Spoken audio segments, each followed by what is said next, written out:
Do you think the working class man's game has gone? Yeah, Yes or no? it's Yeah. changed. We can't really make money out of this stadium away from match days. We wanted to find out exactly how clubs can justify the prices which are set, and in order to do this we went to Brentford Football Club and EC Football Club to talk to Mark Devlin, who is CEO of Brentford, and Mark Jewell, who is CEO of Eastleigh. It has to be said that it's in some divisions it's getting unaffordable for want of a better expression, working class people to still attend the game.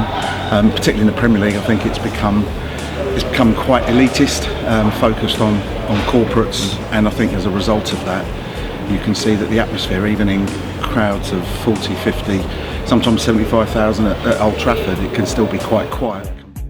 I think that there's more fans now who are challenging what the clubs are charging because of the TV deals that are out there, and I think, you know, if clubs really want to honour their fans, there needs to be a price limit in that.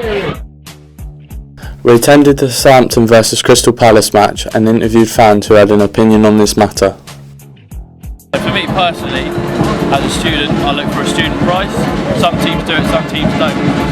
Even so, £30 I still think is too much. It's good that the caps come in, but £30 for me is still too much. It should be looking closer to 20, because you've still got to get there at the end of the day. It's still over 50 quid just for one person. We interviewed Mark Jewell, Eastleigh's CEO, on his opinion on the surge of ticket prices and what Eastleigh do to cater for their fans. Then we spoke to Southampton commentator Adam Blackmore to see if he has noticed the effect it has had on the British game.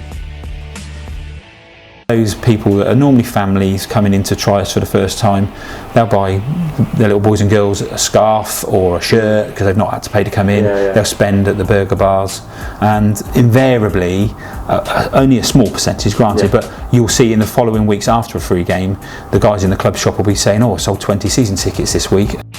I think it is difficult for normal people to play for football. I think it's a commitment that it didn't used to be when I was growing up, where it was a couple of quid.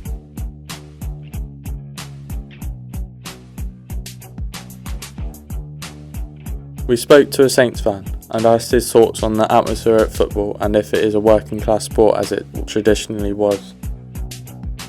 I think there was an interview with a Liverpool fan after we went there in the Cup, and he was talking about how the atmosphere at Liverpool is just not as it used to be, because it was more higher class people and people that could afford to go, rather than sort of like your working class people just enjoying football. And I think it's taken a dramatic effect in terms of the atmosphere is good, home grounds and away grounds. I mean, some of the biggest clubs like Arsenal and Chelsea in this country, their atmosphere are poor. We asked Brentford's CEO Mark Devlin on Brentford's current financial state and their issues when it comes to ticket prices. The promise we make to fans is that we'll try and keep our football affordable, and our issue is we're in a ground that can take just over 12,000. We can't really make money out of this stadium away from match days, so we have to get the balance of making enough money to try and keep us competitive, but also while we're trying to grow our fan base. We're a club that for most of the past 50 years has been in Leagues 1 and 2, and as a consequence local people have tended to go and follow clubs more locally. There are 3 other clubs, all of whom have been in the Premier League, either like Chelsea all the time or like QPR and Fulham, who've been in there for periods of time. Those tickets, so they're almost able to do what they wish, and so I get the frustrations of bigger teams, that follow the big teams with huge capacity crowds when they're asking for so much. But also, the wages for players, the Sky deal, everything's got 10, 20, 100-fold more expensive. We then spoke to the Football Supporters Federation, asking them what essentially they are doing to help bring the ticket prices down and how they are going about it. The Football Supporters Federation represents individual fans across the country, and we also have affiliated members, so supporters groups like the Spirit of Shanley at Liverpool, Manchester United, plenty things like Safe Standing, but also representing supporters who maybe feel they've been treated unfairly by their club or by the police. We're here to support the campaign for a much fairer ticketing system. I mean, it does seem to be very, very wide. It depends which club you are as to how much you pay for away games. Adam Blackmore voiced his opinion on Liverpool's current ticket price demand and how they differ from teams in places such as London. Down that went up this season, caused problems with the pricing and so on. They've had those protests, and I get that because you haven't got the earning power in Liverpool you've got in London. And of course, Liverpool's success since the 60s has been built upon this huge groundswell of the working class public of Liverpool backing that side. I just think there has to come a point where the clubs give the fans something back. I think the problem is, again, the Premier League confidence. Everyone has confidence at clubs and in the league that whatever they do, people are going to keep turning up. And whilst the case, that's loyalty enough for them. You know, when you're down the leagues, that's not necessarily the case. Your loyalty matters because what you're doing is watching a worse brand of football and still committing to the club. The commitment's greater. Premier League particularly, I think one of the things about the Championship and maybe even Leagues 1 and Leagues 2 is I do think you get more passion on the pitch, I believe. You might get less skill, I accept that, but you get more passion on the pitch and I think you get more passion in the stands. And I think that's because Championship clubs are closer to their supporters in terms of ticket prices and affordability. And as a consequence, I would say that, you know, you can go to most Championship games and there's a pretty decent atmosphere.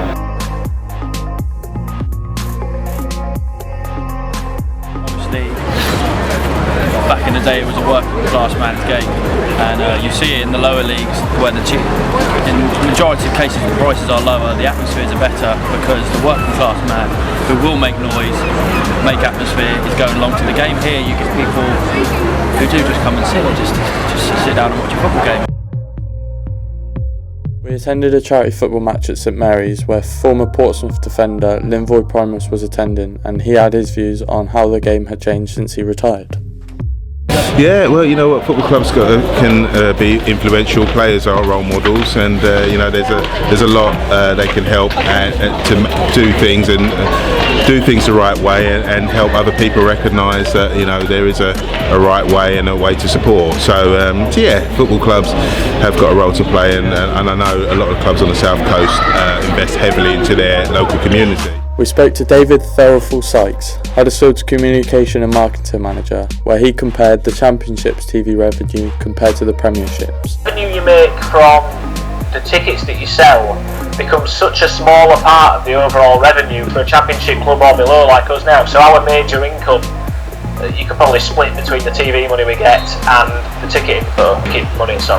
When you get to the Premier League and you get to like Man United or Man City or Arsenal's case, the money you get from other means as well as TV, it makes your ticketing income such a small part. You get out of money, but it's such a small part of your overall mix of income that I find it interesting that they charge what they do. If you're going to go down a straight supply and demand route, they can charge what they can because they've all got waiting lists of tickets. So I understand it from that point of view. That ain't a great message for fans, but again, it's hard for me to comment on. You can tell what the amount of money they spend on players and stuff, and you know, they're raking in that much money that, to be honest, us turning up on a match day isn't where they're getting their main money. They're getting it through sponsors, they're getting it through players transfers, so they could reward the fans a lot more and the ticket prices could be a lot cheaper. And I think, yeah, the times are definitely changing in terms of, you know, it's not the sort of like working man's sort of forte anymore. I think rewarding loyalty, like people who attend home and away matches throughout the season, it would be a lot better if the prices were a lot cheaper. Obviously, when you buy a season ticket now, Southampton's prices this year haven't increased, which is good, but they haven't also given a renewal sort of like price, which I think a lot of people are upset about because it means that loyalty for being here for 5-10 seasons sort of thing hasn't been rewarded in terms of how much they're sort of like reducing the prices for them, whereas you can buy a new season ticket this year and be in the same position. English football has created a number of memorable moments since it begun, from Aguero's last minute winner to beat rivals Man United to the title and underdogs Leicester winning the league. But slowly and surely we are seeing the beautiful game change drastically due to absurd amounts of money being put into the sport. Due to this, we are seeing the working class crowd fade away from the stands and being forced out by the ones who can pay £97 a ticket for one match. Football is a family tradition. Everyone remembers their first game and who took them. Whether it was your dad or granddad, you remember it. and you cherish the memories, and then through generation it carries on through the family. But after the amount of money being brought into this game, such things like this are fading away, and football wouldn't be the same without these moments.